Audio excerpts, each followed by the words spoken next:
Está no ar mais um episódio muito especial de Protagonistas Podcast. Hoje, como nós fizemos nos últimos 3 anos, nós vamos falar sobre empreendedorismo feminino. Gente, 3 anos! 3 anos, quem diria, Ari? Acho que a gente não imaginava. Imaginávamos que iríamos longe, mas assim, passou rápido, né? Eu não imaginava que a gente ia tão longe. Se alguém tivesse falado, sabe, você assina esse contrato por 3 anos? Talvez eu tivesse falado, não sei. Bom, eu não sei por qual plataforma você está acessando este episódio, mas é bom lembrar que estamos no YouTube, no Spotify, no Instagram e no TikTok. E tem episódio inédito toda quarta-feira, 00:01. Já foram 145 episódios, vou colar. Publicados. Mais de 1.600 pessoas acompanhando a gente no YouTube e no Instagram e quase 9.000 horas de exibição. Então, muito obrigada por estarem aqui com a gente. Obrigada porque acompanha toda semana. Obrigada a todas as nossas entrevistadas. Não existe um programa de entrevista sem entrevistadas. Então, a gente sempre faz questão de agradecer as pessoas que dedicam o tempo delas. Algumas vêm para ficar 1 hora sentada nessa cadeira. A gente já teve gente que viajou 8 horas para vir e 8 para voltar. Obrigada por acreditarem no nosso trabalho, na nossa organização, na nossa dedicação. Quero mais uma vez agradecer ao Paulo Manso, que foi quem deu essa oportunidade, ao Rafa, que é quem cuida de tudo aqui pra gente. A gente chega, a gente só senta pra gravar, literalmente. Quero muito agradecer a todos que dão like, ao pessoal que compartilha, que toda semana espera a quarta-feira para acompanhar as nossas entrevistas. Sem vocês, nada disso faria sentido.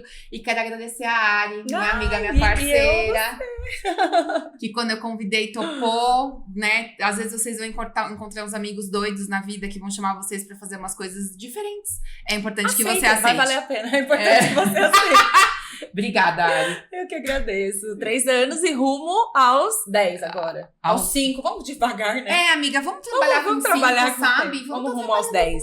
Vamos rumo aos 10. Eu tô com os 10 aqui. Tá com os 10? Então tá bom. Então tá bom. A gente vai fazer até a 10ª temporada, depois cada um pro seu lado. A louca. Obrigada, gente. Bom, agora vamos falar da nossa entrevistada de hoje. A gente vai falar sobre saúde mental, impacto social e, claro, como vocês sabem, empreendedorismo feminino. A entrevistada deste episódio deixou uma trajetória consolidada em gigantes do mundo corporativo para empreender em um dos setores mais desafiadores da atualidade.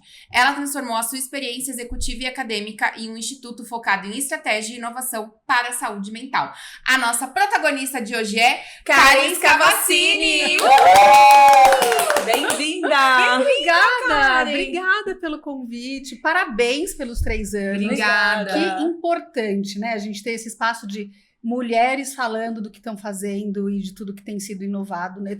Eu cheguei um pouco antes, aí tava escutando aqui uma outra entrevista. Pode falar isso, pode, né? Pode.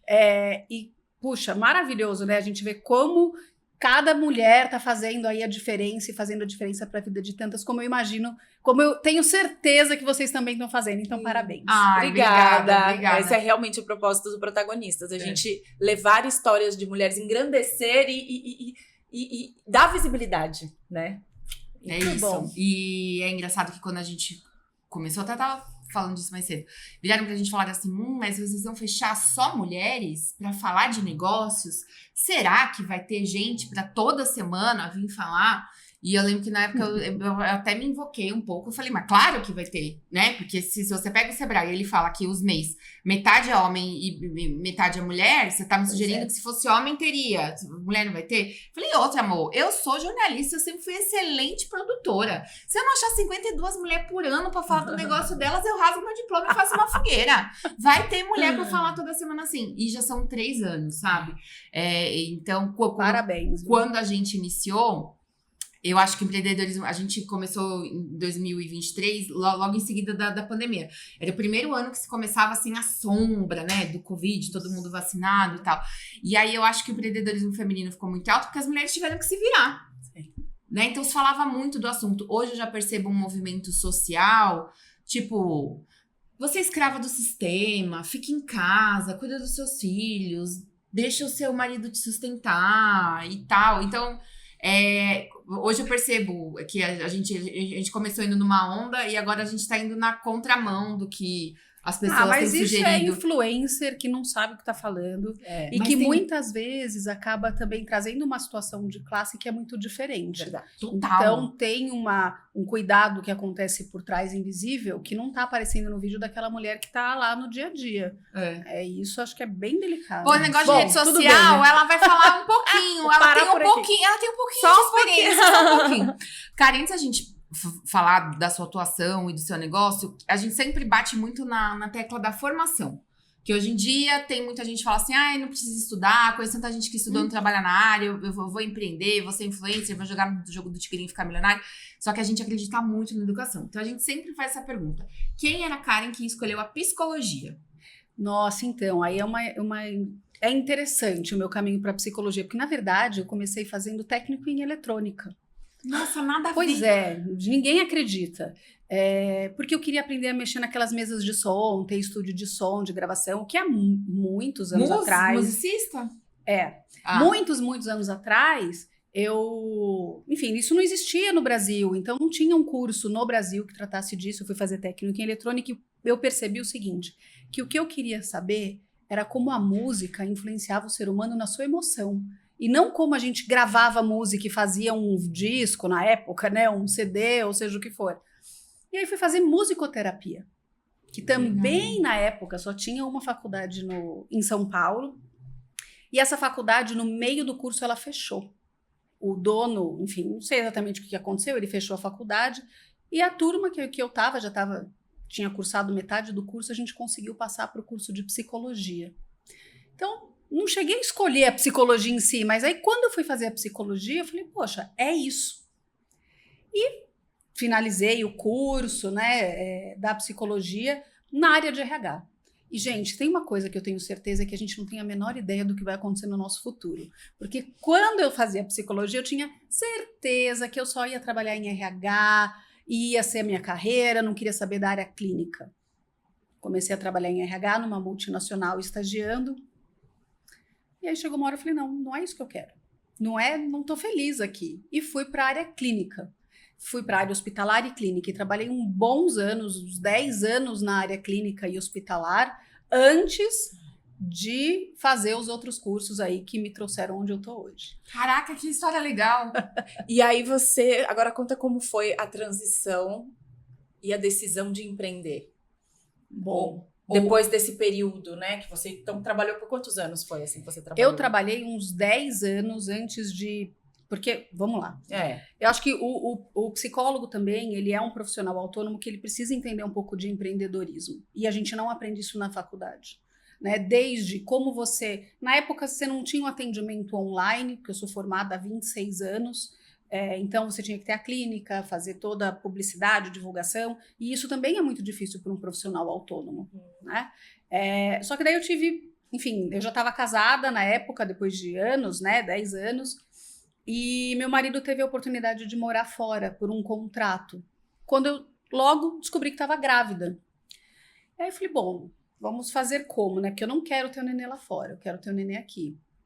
E a empresa esperou, eu tive nenê e a gente foi para fora. E isso tem tudo a ver com o que eu fui fazer depois, porque eu passei 4 anos morando na Suécia e lá eu fiz o mestrado em saúde pública, na área de promoção de saúde mental e prevenção do suicídio.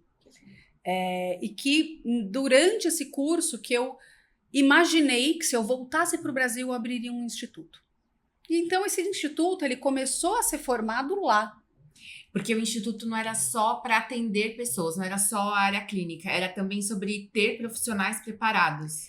Era muitas Preparar coisas. uma equipe. Sim, era de ter equipe, era de fazer projeto, era de poder falar de maneira aberta, era ter grupos de apoio, era, enfim, trabalhar em empresa, em escola. Então, já desde o início, quando eu montei, quando tive a ideia do instituto, falei, não é só o atendimento 1 a 1. Até porque o que eu fui aprendendo com o tempo é que quando eu estou num atendimento individual, eu estou ajudando uma pessoa por vez. Quando eu estou numa rede social, quando eu estou fazendo um projeto numa escola, quando eu estou fazendo um projeto numa empresa, eu tenho, na mesma hora, um impacto absurdamente maior. Lógico, eu não estou comparando os tipos de impacto, mas só falando o número de pessoas que podem ser ajudadas ao mesmo tempo. E aí você voltou com essa ideia do instituto. voltei com essa ideia do instituto. Só acho que tem uma ponte para fazer antes disso, que eu acho que é importantíssimo para a mulher. Porque antes da gente pensar em empreender, ou até quando a gente vai atrás da formação, eu estava com uma nenê de 1 ano e meio. E acho que tem muito de... O que você faz? Você vai pôr na escolinha? Você vai... Com quem vai ficar? Porque o marido está trabalhando, você precisa estudar, fazer as coisas. E eu acho que esse foi um grande desafio, né? Além de estar morando num outro país sem rede de apoio, eu quero estudar, e aí eu preciso pôr a minha filha numa escola, e eu preciso que ela... Enfim, que isso aconteça, para que a gente consiga estudar, para daí poder empreender também. Lá, então, quando eu voltei para o Brasil, eu falei, vou abrir um instituto. Chamei 2 pessoas que eu conhecia, uma outra psicóloga, um psiquiatra. Então, a gente abriu o Instituto Vita Aleri. O que quer dizer Vita Aleri? Nutrir a vida. Nutrir e cuidar da vida. Só que em mais ou menos 1 ano depois nem chegou a isso, acho que uns 8 meses da abertura do Vita Aleri, a sócia falou, eu quero seguir outro caminho, quero sair. E o psiquiatra falou, eu tô sem tempo, não dá para eu continuar. E aí, de repente, tudo aquilo que a gente tinha planejado, imaginado... Ficou no seu colo. Eu falei, eu tenho igual 2... o bebê, né? Um igual bebê do lado, outro bebê do outro lado. Foi isso mesmo, foi igual o bebê. Então, eu tinha uma possibilidade. Ou eu fechava e acabava, e aí eu ia voltar para a área clínica. O instituto já estava aberto. Eu falei, eu tenho... O não eu já tenho. Sim. Então, eu vou fazer isso acontecer. E tá aí, o instituto já tem seus quase 14 anos. Caraca. Foi isso mesmo. Aí fui entrar no doutorado, fiz o doutorado, falei, vou me especializar. Quanto mais eu me especializar, mais eu posso ajudar. Exatamente. E, rapidinho, e aí eu acho que você acabou de falar que a faculdade não prepara. Aí você se programa para ter sócios, para dividir a parte chata, inclusive. Como que foi pegar a parte administrativa e emitir a nota fiscal e mandar a papelada para o convênio? Como que foi? Que horas que caiu a ficha que você teve uma revelação da burocracia do empreendedorismo? Muito rapidamente, porque quando a gente começa, você não tem como contratar uma secretária, você tem um contador que vai fazer alguma coisa, mas você também não tem como contratar uma grande empresa de contabilidade, mas você tem que mandar tudo, nada vai ter que organizar tudo. Tudo. Fui aprender a fazer tudo. Então, emitir boleto, fazer recibo, né, nota fiscal, o que tinha que mandar para o contador, impostos, tudo. E como divulgar, como fazer arte para divulgação. Como fazer virar um negócio. Como fazer virar um negócio. E como fazer com que as pessoas entendessem que tá tudo bem você ter um negócio em saúde mental. Que saúde mental você pode cobrar, você pode ganhar dinheiro com isso, porque ainda tem uma visão muito forte no nosso país que está ligada à caridade. Então, se eu estou precisando de ajuda, eu não quero... Como assim? Eu vou pagar por isso, né? Você é psicóloga, você pode me ajudar. Não, você tem noção que isso não faz sentido? Porque uma das indústrias mais robustas que existe chama-se indústria farmacêutica. As pessoas, em média, compram aquilo ali porque estão precisando de um remédio. E você não vê nenhum grande laboratório doando. É tipo assim, se o SUS quiser que compre, se o SUS vai dar problema de vocês. Agora esse é meu business, eu vou vender, eu vou ganhar muito dinheiro. Nossa, quantas escolas que eu fui no começo, porque o Vita Aleri, ele não atende a pessoa, eu não tenho um número de pessoas que atendem. O que a gente tem são projetos com diversos locais, né? Então, quantas vezes que eu, ir em reunião, até também entender como que você faz uma reunião, como que você cobra. Como você consegue qual é meu a reunião. preço. Como você consegue a reunião. Exato. E aí, o que começou a acontecer? As pessoas começaram a procurar a gente. Porque um trabalho foi chamando o outro, que foi chamando o outro, tudo por indicação. E fazer o site. O que eu preciso ter nesse site? Qual é o texto que eu vou pôr nesse site? Tudo eu fiz, do zero. Então, trabalhava para isso o tempo inteiro, como trabalho até hoje, né? Às vezes 10, 12 horas por dia dentro do instituto. Então, esse início, acho que ele é um início difícil. Você tem que ter muita dedicação a isso. E, claro, eu tinha uma situação financeira onde meu marido conseguia sustentar a casa para eu poder... Lógico, eu comecei a ganhar, mas no início, pouco. Sim. E depois isso foi mudando. E aí ele tinha o trabalho dele, você tinha o seu trabalho, quem cuidava do bebê? Eu. Ah, tá. Isso é sempre bom localizar, tá, É, gente? porque tem, além disso, lógico, levar a criança na escola, buscar a criança da escola, leva no médico, tudo, né? É invisível Tudo isso. esse cuidado. Completamente. É invisível. Completamente. Fala, é fácil pra ela. O marido tava pagando as contas, mas Gente, não, Né? nada fácil. nada disso. E quando eu voltei também, acho que o Vitaleri, ele nasce muito, no início ele tinha um olhar muito voltado para a prevenção do suicídio. Tá. Algo que você não tinha. Isso foi uma das coisas quando eu planejei o instituto. Eu falei, não existe isso no Brasil. Então eu quero criar algo que não existe. Então quando eu cheguei e eu fui dar o primeiro curso no Brasil, que tratava de algo que a gente chama, que é um termo técnico, tá? Que chama pós-venção, que é o cuidado ao luto por suicídio, ou seja, que as pessoas que perderam alguém, isso chamou atenção. Por quê? Não existia um curso sobre isso. Não que não existissem pessoas que faziam isso no Brasil, mas não existia um curso e esse termo não era usado. Então, o que começou a acontecer é que as pessoas começaram a procurar mesmo. Você pode vir dar um curso aqui? Aí eu fui fazer minha primeira viagem a trabalho. Né? Com quanto tempo depois da criação do Instituto? Menos de um ano. Tá. Acho que deu uns 4 meses, eu já tinha a minha primeira viagem a trabalho. E é isso. Tá, vou viajar. Quanto eu vou cobrar? Quem vai ficar com a criança? Maridão? Como eu vou organizar? Você fica? Fico. Porque é isso. Também, se a mulher não consegue ter alguém que fique, Ela não vai. essas barreiras começam a atrapalhar demais. Ela não vai. E aí começou. Aí começou de um curso para outro curso. Aí começou a vir hospital pedir consultoria. Aí começou a empresa. Aí tiveram alguns casos em escolas que a gente foi chamado para poder atender as escolas. E disso desenvolver outros projetos dentro de escola. E foi crescendo, crescendo, crescendo. Aí comecei a sentir o quê? Falta de mão de obra especializada. Como que eu ia ter uma equipe trabalhando que não tinha uma formação? Então, depois de uns anos, o que a gente fez foi abrir uma pós-graduação. Hoje a gente tem uma pós-graduação no tema para poder ter equipe. Então você enxergou uma lacuna no mercado, assim, né? Existe uma demanda, é um assunto que precisa de foco mesmo, né? Porque, enfim, com o que a gente vive na atualidade, todas as questões de internet, etc., os casos têm aumentado, inclusive com adolescentes. Exato. E etc. E você enxergou isso você teve uma supervisão quando você viu isso lá fora, né? Exato. Você imaginava que ia ter esse impacto já quando chegasse no Brasil? Ou foi uma surpresa, superou a expectativa? Superou completamente a expectativa. Mas o impacto não foi assim tão rápido. Tá. Né? Ele começou devagarinho. Eu acho que até o fato de entender de que eu teria que levar tudo sozinha, e como é até hoje, eu sou a única sócia do Instituto. Né? Então, todas as decisões, para onde vai, onde investe, o que faz, eu que tomo. Mas lá atrás, então, eu fui olhar, falei, o que tem no Brasil? Não tem no Brasil. Porque eu poderia, uma outra opção que eu tinha era fazer um instituto sobre depressão. Não, peraí, sobre depressão, tem muita gente que fala, eu vou chegar competindo com gente que já está há muitos anos no mercado. A outra opção que eu tinha era buscar uma universidade para tentar abrir um instituto dentro de uma universidade. E aí eu cheguei à conclusão de que eu teria que conhecer um professor, esse professor ia ter que comer a cara. Alguém que teria que abrir a porta.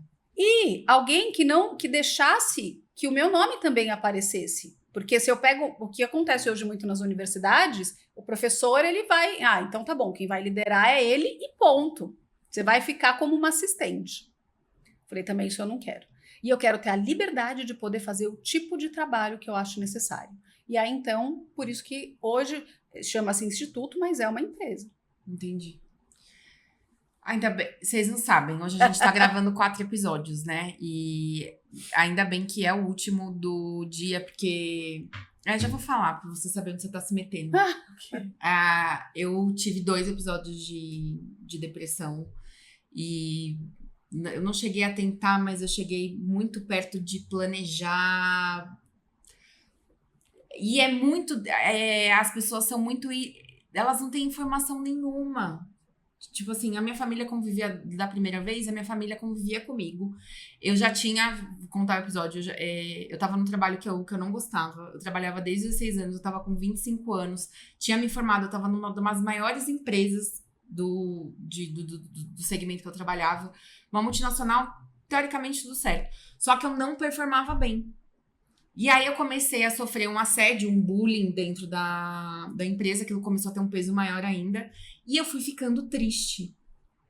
Eu fui enfiando cada vez mais a cara, então eu entrava às 10 e tinha que sair às 7, tinha dia que eu saía às 23, e eu saía com a sensação que eu fiz e não fiz nada, porque aquilo que me botaram pra fazer, que era preencher planilha, eu não dava conta. Eu fui ficando triste, eu comecei, aí era longe, e eu lembro que quando eu ia, eu levava 2, 3 horas pra ir, eu ia chorando o caminho inteiro. E era ali no cruzamento da Morumbi com a Santa Mária, eu saí da Zona Norte, e aí tem uma parte da Santa Mária que você passa em cima da Avenida dos Bandeirantes. Não era meu ponto, mas teve um dia que eu tava tão triste, eu não tinha diagnóstico ainda, que eu desci, e eu fui andando até aquela ponte, e eu olhei pra baixo e falei assim, se eu me jogar, acabou o problema. Acabou o problema, porque eu não aguentava ficar dentro da minha cabeça mais. Porque já não tinha mais nada de positivo. Porque você vai ficando meio que com uma nuvem preta, igual os desenhos, assim. E aí tinha rolado isso. Aí, na hora que eu percebi o que eu tava pra fazer, me deu um susto. Eu peguei, entrei no ônibus e fui trabalhar. E passou algumas semanas, uma amiga minha foi em casa pra gente procurar emprego, porque eu não tava feliz com emprego. Pessoa prática, né? Tava com uma depressão severa, mas achava que procurar emprego ia resolver. E aí ela me olhou e eu não tinha noção. Ela falou... Ela chegou na minha casa e falei, vamos? Ela falou, mas você tá pronta? Aí eu falei, tô. Ela falou, Paloma, mas você sempre se maquiou, você tá sempre udinha feita, você tá sempre arrumada. Você tá de pijama. Eu falei, nossa, mas a roupa tá ruim assim. Ela falou, esquece a roupa, não vamos procurar emprego. Mas o que tá acontecendo com você? E aí ela, por acaso, conheceu um psiquiatra. E aí ela me levou. E aí aí fizeram um questionamento. Fiquei mais de uma hora lá e chorei muito. Hoje eu não vou chorar, se Deus quiser. E aí, quando ele virou e falou assim, já pensou em suicídio? Eu não tinha ligado o nome ao contexto, a palavra. Quando a pessoa falou a palavra e eu sabia que eu tinha feito, que eu tinha pensado, e depois que você pensa uma vez, nossa, se eu acabar com a minha vida, tudo isso se resolve, parece que aquele pensamento fica se repetindo, se repetindo, se repetindo. E aí, quando falou, eu tomei um susto. E ele falou, não, se o seu quadro de depressão se severa, você tem que fazer os exames, você tem que entrar em tratamento agora, e não sei o que lá, e a gente precisa avisar a sua família. Eu falei, mas a minha família? Ele falou, mas como você acha que você vai sair disso sem envolver as outras pessoas? E é engraçado que, desculpa estar tomando tempo com esse meu depoimento, mas o que eu acho importante falar, nem eu sabia onde eu estava enfiada. Eu participei de um chá revelação. Depressão! É depressão! Por um lado, é um alívio, porque você fala assim, nossa, tem nome. Sim. Tem outra pessoa que sabe. Essa pessoa sabe porque ela me fez um monte de pergunta de um monte de coisa que tá realmente acontecendo aqui. Então, assim, por um lado é bom, porque você fala assim, se essa pessoa identificou, ela vai conseguir me ajudar. Mas como falar para a sua família? Como... Porque as pessoas não sabem, não fazem a menor ideia de como que lida com esse assunto. Não, e acho que assim, é fundamental o que você tá contando, porque... A maioria das pessoas, né, já passou por situações difíceis. E muitas famílias também. Só que ninguém fala sobre isso. Não. Então, eu acho que uma das primeiras coisas é o tabu. Né? Como que se fala? Como que uma família entende? Né? Então, que bom que você está falando isso aqui hoje. Até porque, para quem está ouvindo a gente e que está mal, e que está se sentindo, está com pensamento de morte, saiba que isso tem ajuda, que tem tratamento disponível e que você pode falar com alguém sobre isso. E que você não é um peso para ninguém, porque eu acho que tem uma outra coisa que a gente quer, e acho que muitas de nós fomos ensinadas, a gente tem que dar conta de tudo. Eu tinha essa nítida sensação. E aí quando você não dá conta de tudo, como assim? Peraí, é o emprego, é isso, é aquilo, até entender que é algo de saúde mental e que tem um tratamento, e o que dá para fazer. Poxa, você chegou perto de fazer alguma coisa. Sim. Né? E acho que tem uma outra questão que eu queria trazer, que é quando que você lá atrás imaginaria que você estaria daqui a pouco comemorando 3 anos de um podcast? Cara, isso é surreal. Não é? É. Então, a gente não tem ideia do que vem pra frente. A gente não tem a menor ideia. Quando eu era universitária, eu jamais tive ideia que eu ia ter um instituto de prevenção do suicídio, de promoção de saúde mental, que eu trabalharia onde eu trabalhei, que eu ia falar na Organização Mundial da Saúde. Jamais, nem nos meus maiores sonhos. A gente não tem ideia do que está para frente. Só que tem uma coisa, a gente tem que estar vivo para poder ver esse caminho. E quando o caminho está difícil demais, precisa falar com alguém. Né? É tirar o medo de lado, ou ir com medo mesmo, porque o medo a gente não tira, né? É ir com medo mesmo, mas é tirar o preconceito de lado.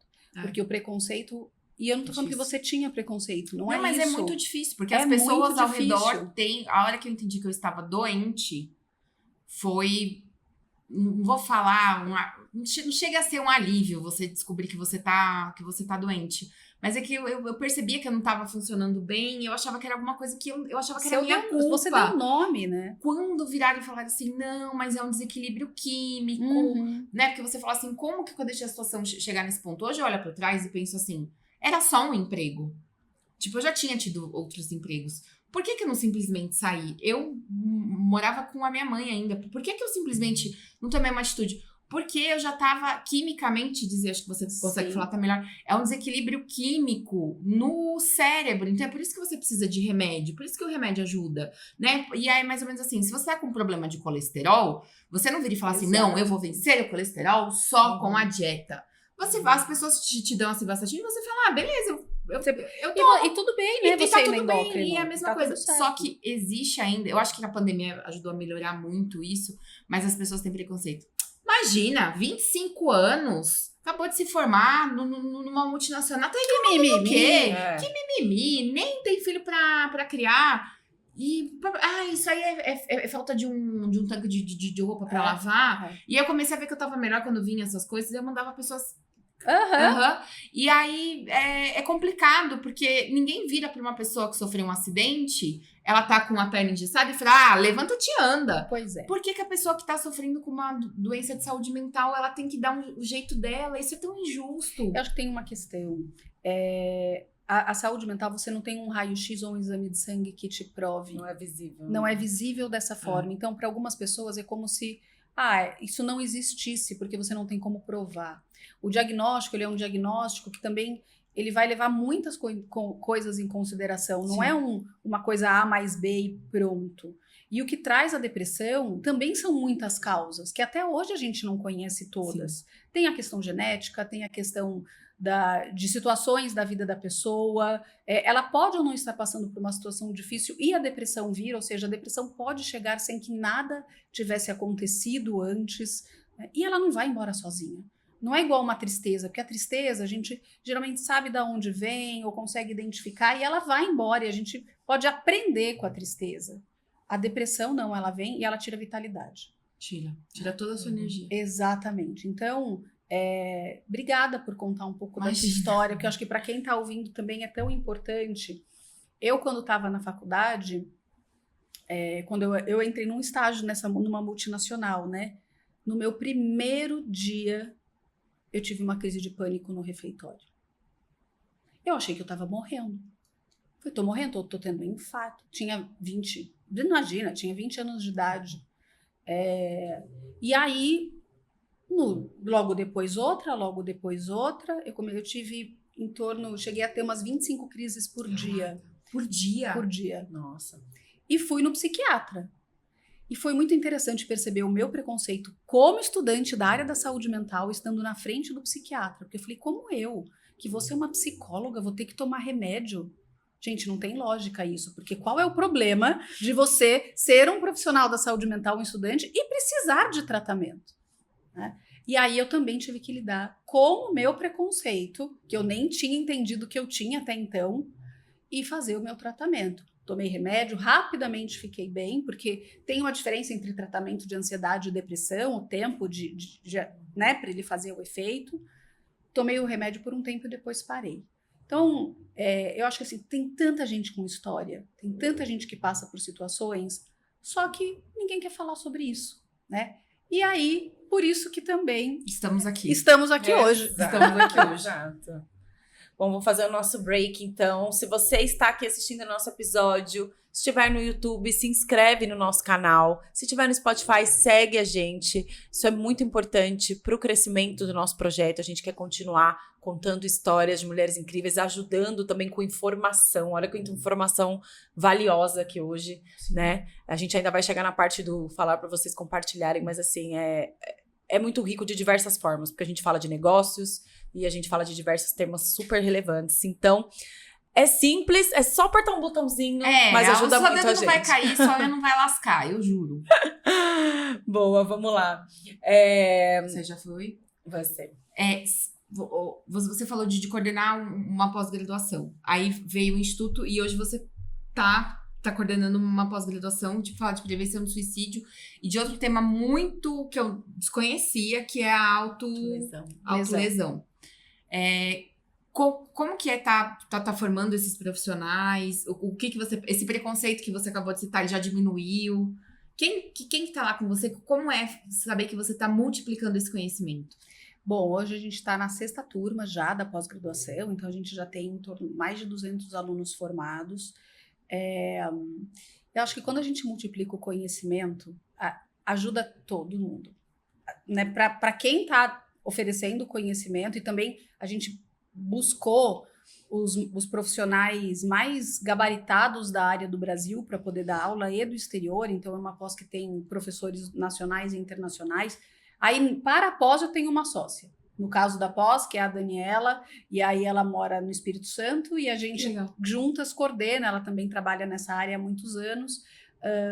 E foi muito, muito interessante, assim, cada turma, as pessoas que chegam, pessoas de qualquer tipo de profissão, querendo aprender sobre promoção de saúde mental, prevenção do suicídio, e aí ver os projetos que cada um começa a desenvolver nos seus ambientes e como que isso vai se multiplicando. Acho que o conhecimento ele é válido quando você multiplica. Quando você guarda ele para si, para que saber tanto? Se você não consegue multiplicar, não consegue ajudar. E aí a pós ela vem muito com essa ideia também de que as pessoas consigam nos seus locais, e aí tem gente do Brasil inteiro, poder trabalhar com saúde mental e prevenção do suicídio sem medo de poder falar que trabalha com prevenção do suicídio. Mas é difícil, porque existem uns ecossistemas. A gente vai chegar lá. Tipo, esse episódio, por exemplo, o YouTube vai classificar num lugar menor, porque estamos falando a palavra abertamente. É complicado, porque tem temas que... Eu não sei, teve outro episódio que a gente fez pra falar de educação sexual na prevenção. Já que vocês não vão me entregar mesmo, eu vou falar. Vou falar tudo. A gente fez um episódio com uma sexóloga, falando especificamente sobre como que é importante você educar crianças até para evitar que elas sejam vítimas de abuso. Exato. Para elas identificarem quando tiverem os primeiros sinais de abuso e levantar a mão e falar, opa, tem algo errado aqui. Cara, não entregou pra quase ninguém, porque a gente tava falando exatamente daquele tema. É complicado, mas a gente vai continuar fazendo episódios importantes pra sociedade. Exato. Mas tem uma coisa, eu acho que isso mudou também nas redes sociais. Porque a gente trabalha com a maioria das plataformas de tecnologia hoje, e a gente trabalha dentro do YouTube também. Ai, vou falar pra eles dar uma impulsionada aí na YouTube. Talvez tenha como contestar. Talvez tenha como contestar essa. Não, é que se alguém identifica ou denuncia ou fala qualquer coisa. Mas isso vai para uma análise. Isso. Então, se por um acaso você que tá vendo, você tá se sentindo incomodado com esse conteúdo. Só não assista. Não, se você tá precisando de ajuda, você pode ligar para o 188 pro CVV, que funciona 24 horas por dia, 7 dias da semana, que vai ter alguém para te ouvir. Se o conteúdo tá sendo difícil para você, porque eu não sei o que você tá passando, pode falar com o CVV que eles estão aí para te ajudar. Perfeito. E Karen, qual a importância da pós-venção, né? Que eu também não conhecia, mas é um cuidado após um evento crítico, certo? E por que ela ainda é tão pouco abordada? A pós-venção é todo tipo de cuidado que você dá quando alguém perdeu uma outra pessoa para o suicídio. Ele é específico para isso, né? E ele não é abordado porque se a gente tem um grande estigma sobre a morte em si no Brasil. Quando a gente está falando de suicídio, a gente põe ainda mais esse estigma. Quando a gente está falando daqueles que ficaram, mais ainda, porque é como se eles fossem culpados de alguma forma. E eu não estou trazendo, ninguém é culpado, né? A gente não olha por esse olhar. Nossa, desculpa, a gente não olha por esse olhar, ficou péssimo, peço desculpas por isso. A gente não avalia por esse prisma. Muito bem, obrigada, para quebrar um pouco aqui. Então, tem ainda um estigma muito grande, uma busca de culpados, né? A pós-venção, ela vai ajudar, por exemplo, uma escola que perdeu um aluno, um professor, uma empresa que perdeu alguém dentro dessa empresa, ela vai ajudar enfim, qualquer pessoa que esteja passando por essa situação, para que ela possa viver melhor, né? Passar por esse luto, viver melhor, e que ela também não fique num risco para ela mesma. Até porque, como a Pá disse, muito disso vem até da falta de conhecimento, né? Da ignorância nesse sentido. Por exemplo, sua família não sabia que você estava naquela situação. Eles ficaram em negação um tempão, inclusive. Então, poxa, é isso. E eu entendo que esse tratamento, né? Porque as pessoas em volta se sentem culpadas, do tipo, como eu não vi isso? Que era tão grave, né? Que era tão Eu grave. não percebi que estava E na a beira do sociedade abismo. fala isso. Ele fala assim, como você não viu? Como que você não levou no outro médico? Como que você não fez nada? Sendo que sinal não é fácil de ser visto, as coisas não são tão simples assim, então não se pode culpar uma pessoa que perdeu alguém. Tem alguns sinais, assim, mais claros? Por exemplo, quem está nos acompanhando e se identifica nesse lugar de, nossa, será que eu sei identificar? Quais Tem são alguns sinais que a gente pode observar, mas, de novo, assim, nem todo mundo vai dar sinais. E tem sinais que, infelizmente, só fazem sentido depois. Porque aí quando aconteceu, você fala, foi por isso que falou aquilo. Mas, enfim, o sinal mais claro, alguém falar que quer se matar. Alguém falar que não quer mais viver, que tá muito cansado, que não quer continuar. Esse é o sinal mais óbvio. Porém, a gente tem um grande mito que fala que quem fala não faz. Pra chamar, só falou aquilo pra chamar atenção. Exato, o cão que ladra não morde. Então, se alguém ouvir uma postagem na rede social com isso, você vai chamar a pessoa para um canto, você vai conversar, uma conversa acolhedora, e você vai encaminhar para um profissional da saúde mental poder fazer a avaliação. Então, falar é o principal deles, mudanças de comportamento, declínio na escola ou no trabalho, né, não consegue mais produzir, e produzir não numa lógica de produtividade, mas de conseguir fazer as coisas do dia a dia, não tem mais prazer nas coisas que antes tinha, isolamento, às vezes agressividade, especialmente para homens, uso maior de substâncias, né, álcool ou outras substâncias. Começou a ver esse quebra-cabeça começa a acontecer, essas peças estão se juntando, vai buscar ajuda, vai buscar uma avaliação. Karen, você fala que a prevenção do suicídio é um compromisso ético, político e cultural. Uhum. Como que está sendo viver uma vida seguindo essa diretriz? Olha, está sendo bem interessante. Eu acho que a gente não pode olhar para essas questões de saúde mental colocando a pessoa como uma culpada por estar naquela situação. Por isso que a gente fala que é uma questão política. Por isso que tem uma questão de cultura, né? Por exemplo, homens muitas vezes não vão buscar ajuda. Ou mulheres, quando vão, nem sempre elas têm a ajuda que elas buscam. Isso é uma questão cultural. Então, poder viver olhando para todas essas questões é você poder ter um olhar mais sistêmico, mais ampliado para o que traz o adoecimento, e é você poder respeitar a humanidade de cada pessoa e a sua história, com tudo de lindo e tudo de difícil que ela tem. Né? É não querer apontar um culpado ou falar é só depressão, ou é só isso, porque também depressão não é só, né? Né? Não é só, é difícil de passar. Então, acho que é poder olhar isso nas pessoas e no meu dia a dia, na minha vida, também tentar ter um equilíbrio, né? Porque para quem empreende sabe muito bem como é difícil a gente conseguir um equilíbrio com a nossa saúde mental, fazendo o exercício físico que precisa fazer, fazendo assim esse cuidado e lidando com uma empresa que está precisando crescer, com o caixa que precisa rolar, com funcionário para pagar, com tudo que acontece no dia a dia. Com gente que chama para dar entrevista no sábado e ela vai. Eu adoro! Você também afirma que comunicar também é uma forma de cuidar, né? E como você equilibra, a gente acabou de falar sobre isso, né? O rigor técnico da tecnologia e adapta isso a uma linguagem mais acessível para comunicar nas redes sociais, por exemplo. Então, acho que isso é um ponto também fundamental, porque uma das coisas que eu percebi é que a gente pode ter o programa mais lindo que for, ou a atividade mais cuidadosa. Se a gente não poder falar sobre o assunto, não adianta, ninguém nem chega lá. Então, a gente precisa conseguir falar. Só que para falar, precisa traduzir. Porque psicólogo fala para psicólogo. Traz forma difícil, ninguém entende. E aí o meu doutorado foi dedicado a isso. A como a gente consegue ampliar a consciência pública de uma maneira onde você não só fale, mas você age. Então, e da fala para a ação. E aí eu fui entender como que a gente fala. Então, assim, como que eu traduzo depressão para que qualquer pessoa entenda? Como que eu traduzo qualquer tema da psicologia ou chavão que eu tenha para que todos entendam? E isso não é simplificar. Isso é você poder ser inclusivo com todas as pessoas para que elas possam entender o que você está falando. Eu vejo, às vezes, reportagens com pessoas da área da saúde mental que elas trazem... Assim, nem eu entendo o que elas estão falando. Tantos termos técnicos. É um aramaico, é a língua de Jesus. Nossa Senhora. Então, foi muito pensando nessa tradução. E aí a gente tem uns passos mesmos, né, que a gente segue para poder fazer de uma maneira com que todos possam entender o que está sendo falado. Bom, e você tá nas redes sociais, né? Você ganhou 2 TikTok Awards. Hello, ganhei. TikTok! 2 TikTok Awards em inovação em saúde digital. Sim. E esse é um ambiente meio que pantanoso, as redes sociais. Porque muita gente fala assim, eu tenho um gatilho de ansiedade porque eu vejo como é a vida dos outros. Às vezes você expõe alguma coisa, você é esculhambado, você sofre um cancelamento e tal. Como que as redes sociais, como que é o seu trabalho para fazer as redes sociais deixarem de ser pedra para ser abraço? Vamos lá. A gente tem, por exemplo, especialmente no TikTok, uma parceria com o TikTok há mais de 5 anos.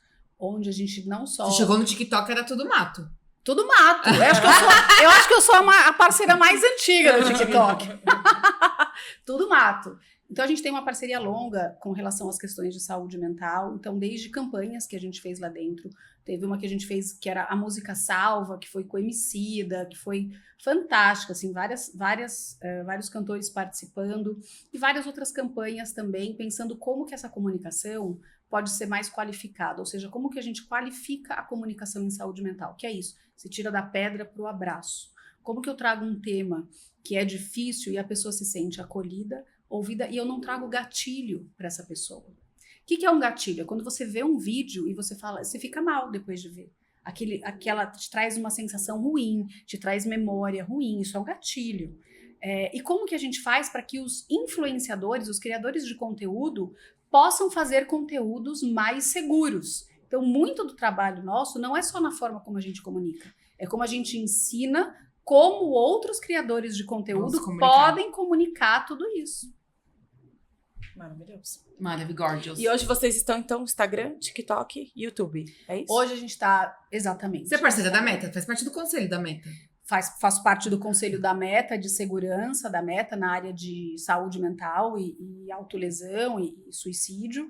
Então, aí a gente tem as reuniões a cada 2 meses, mais ou menos.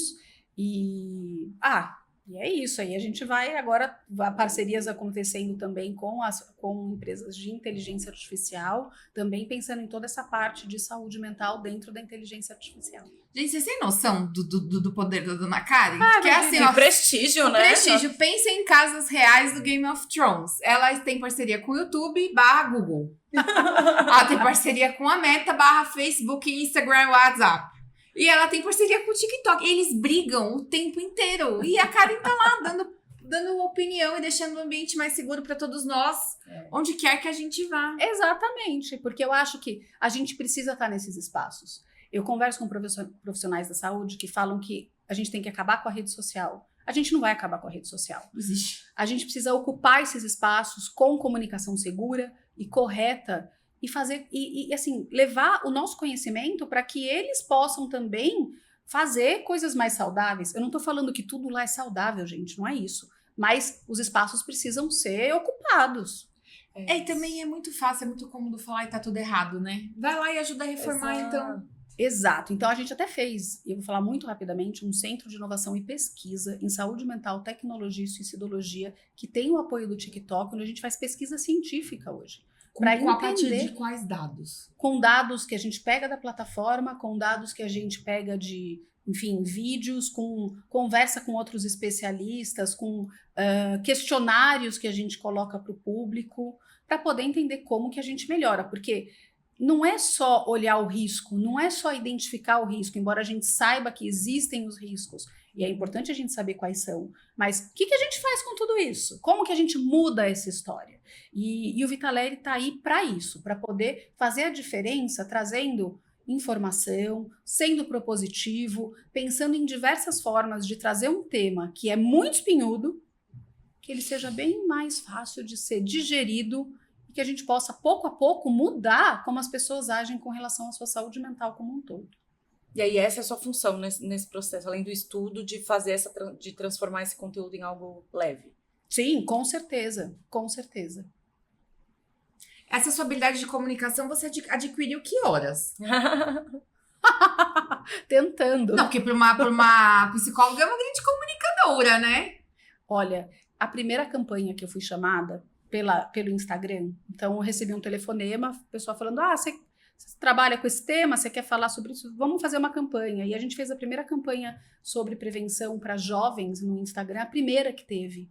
E eu cheguei para gravar, e aí tinha um influenciador, tinha um cineasta, e eles falaram, fala aí, né? Eu falei, vou falar o quê? Como assim? Câmera, tal? E falei. E eu fui monitora de acampamento na adolescência, acho que isso ajudou. Com certeza. Ajudou essa parte. Aí trabalhe na adolescência, você nunca sabe o que hora você vai precisar. Exato. Por aí foi. E aí foi. E deixa eu te perguntar, tem uma ferramenta que é o Mapa Saúde Mental. O que é essa ferramenta e como que ela pode ajudar quem tá ajudando a gente? Quem tá ajudando a gente, ótimo. Quem está assistindo a gente? O Mapa Saúde Mental a gente fez com o apoio do Google.org lá no início da pandemia, entendendo que as pessoas precisavam saber onde tinha ajuda disponível. Tá. O que a gente fez então? Colocou num mapa tanto a ajuda online, que a gente começou a receber por grupos de WhatsApp, grupos de psicólogo que estão atendendo gratuitamente. Isso quando estava tudo parado, fechado. Poxa, a gente precisa de um local também que mostre onde as pessoas podem encontrar ajuda física. Então a gente pegou todas as informações de CAPs, clínicas escola, locais voluntários, tudo que tem no Brasil de atendimento gratuito em saúde mental e jogou no mapa e conferiu todas as informações.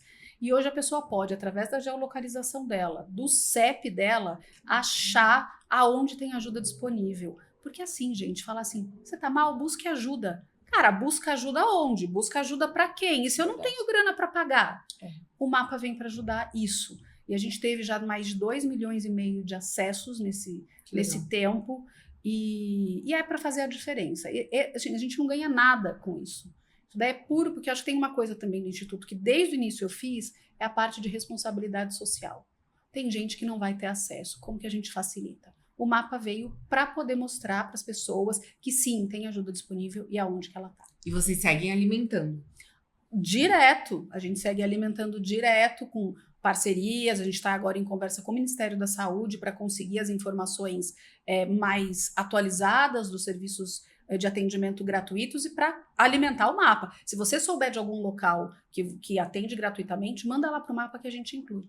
E, Karen, você que tá tão envolvida com tecnologia, aquele curso de eletrônica era um presságio de toda a conexão com tecnologia que você ia ter. Exato.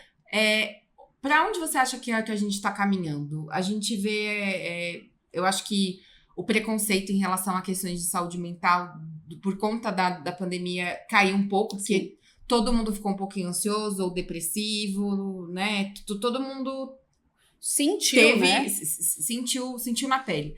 E, ao mesmo tempo, a gente vê agora um movimento misógino muito grande, pessoas que ganham muito dinheiro, e isso tá deixando de ser uma onda para virar uma cultura, infelizmente. Onde que você imagina que a gente vai estar daqui uns 10 anos, juntando a questão de saúde mental com consertar a cabeça desses meninos e a dessas meninas que acham que elas têm que ser um objeto, que elas têm uma idade para ter um valor, então isso gera uma ansiedade, porque até tal idade eu tenho que ter resolvido a minha vida inteira. A gente veio de, tipo assim, solta um pouco o cinto, relaxa um pouco, pra vir um movimento que fala assim, não, mulher tem prazo de validade e tal. Onde você acha que a gente vai estar? E a gente vai estar nas redes sociais, né? Então, eu não faço ideia de onde a gente vai estar, sinceramente. Porque há 10 anos atrás a gente também não imaginaria que a gente estaria aqui, né? Então eu não faço ideia do que vai vir em termos de tecnologia.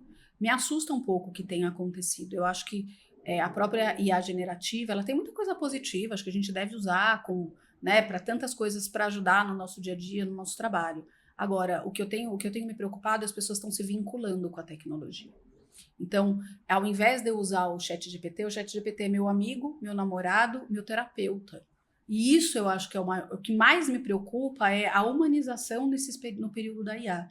Porque se vocês olharem, a maioria das IAs tem nome. A gente fala com a Alexa, a gente fala com a Siri, a gente fala, né, muitas delas respondem como pessoa. Ops, errei. Puxa, desculpa. A gente está falando com máquina. Então, o que me preocupa nesse período, né, acho que daqui a 10 anos, é onde vão estar os nossos vínculos e nossos afetos. Eles vão estar numa máquina, e como que a gente faz para que cada vez mais a gente continue humano, né? E que eu consiga tolerar o outro, porque toda essa cultura também que você falou, é muito importante, né, vem de uma questão de tolerância. Agora, se eu só falo com alguém, né, tô lá teclando, o ChatGPT fala para mim, ai, que ideia maravilhosa, ai, você tá certa, ai, não sei o quê. Eu ponho o 2x no WhatsApp quando eu não quero. Como que eu vou ter paciência para ouvir o outro? E aceitar o outro na resposta que ele vai ter e aceitar quando ele falar que eu tô errado. Eu acho que isso tudo é o que me preocupa. Né? Aonde a gente vai chegar, como eu te falei, eu realmente não sei. Eu acho que o ECA Digital, e aí, gente, o ECA Digital veio como uma conquista para o Brasil fantástica. Por quê? Porque adolescente não tem que estar, criança e adolescente não tem que estar em rede social. Concordo. Porque eles não sabem lidar com o que acontece lá dentro. Porém, eles precisam ser ensinados a navegar a tecnologia, porque uma hora eles vão ter esse acesso. É a mesma coisa, você ensina uma criança a andar na rua, a ir para algum lugar que ela não conhece. É a mesma coisa com a tecnologia. Mas nem por isso você solta a criança para andar sozinha na rua. Mas você solta com o celular. Porque é uma geração engraçada essa. São crianças que não sabem, que os pais têm que entrar dentro do estacionamento da escola para pegar.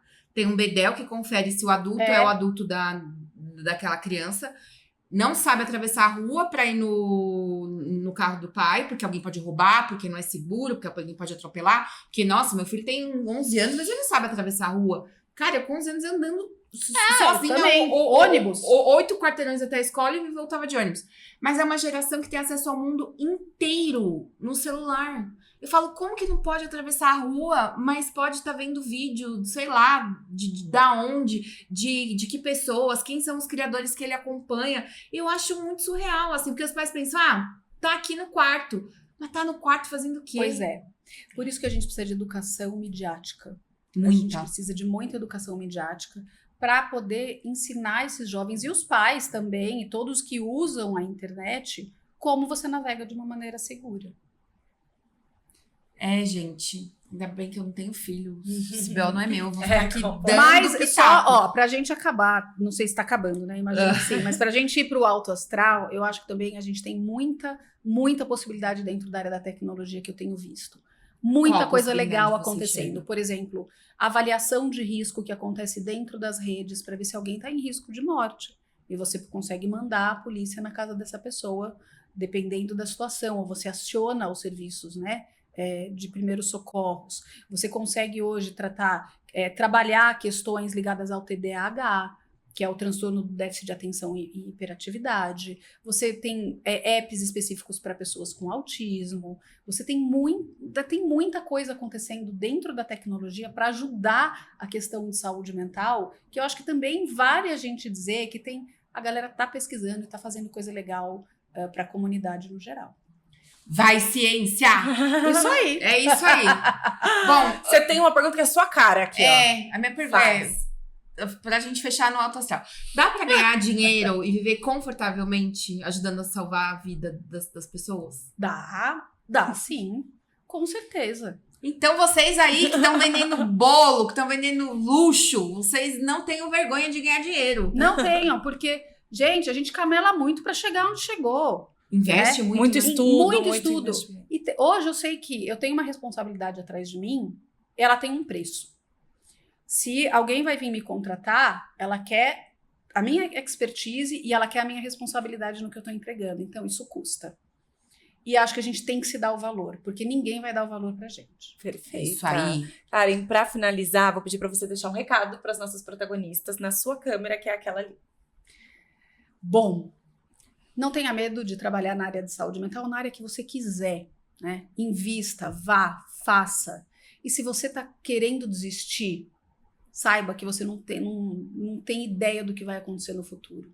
Peça ajuda se você precisar. Você não precisa enfrentar tudo sozinha, né? Converse com outras mulheres, forme as suas redes e a vida tá aí, a gente precisa tá viva para ver, né? Então, não siga sozinha e tem ajuda disponível se você precisar. Quero ver muito mais mulheres investindo na área de saúde mental. Se você for investir na área de saúde mental, vem falar comigo, a gente bate um papo. Olha Gostei só! disso. Olha Deixou aí, a porta protagonista. aberta pra Que vocês. moral. Ó, a moral de vocês, hein? Acho que em 3 anos ninguém nunca falou isso. Tá bem. É isso. Karen, mais uma vez, muito obrigada pela Muito presença. obrigada. Como que as pessoas te acham nas redes sociais? A gente tem o @VitaAleri e o @KarenSCA, no LinkedIn, no YouTube, LinkedIn, TikTok, Instagram e site. Tá tudo ali, é só buscar Vita Aleri ou Karen Scavacini e vai achar um monte de coisa. Então tá bom, Maravilha. muito obrigada. Muito Obrigada. obrigada. Foi um prazer te Foi um prazer. receber e ter tanta informação E boa. parabéns pelo trabalho. Vocês também. Obrigada. Obrigada. Obrigada. Bom, esse episódio é um oferecimento Hubcom, que tem estrutura completa com equipamento de ponta e múltiplos cenários dinâmicos. Na Hubcom você conta com serviço de criação publicitária, assessoria de imprensa, produção audiovisual, eles que são responsáveis pela qualidade do nosso podcast. Então tira o seu projeto do papel e fale com a Hubcom. É isso aí. Não deixe de seguir protagonistas.podcast no Instagram, é a nossa principal rede social. Lá tem link para todos os nossos episódios, tem corte dos melhores momentos das nossas entrevistas. E também lá é o principal meio de conversar com vocês, né? A gente tá sempre por lá, De né, Ari? troca, né? A gente troca muito com vocês, a gente responde aos directs, aos comentários. Vai ser muito bom ter você com a gente. Feliz 3 anos. Amiga, sabe o quê? Não, feliz 3 anos, de verdade. O dia que esse episódio for ao ar, eu já vou ter 40 anos. Vai ser no dia do meu aniversário. Que loucura, gente! É o meu último gravando na casa dos 30. Arrasou. Sabe Vamos- Deus o vamos que eu vou celebrar inventar muito. na casa dos 40. Beijo! Beijo.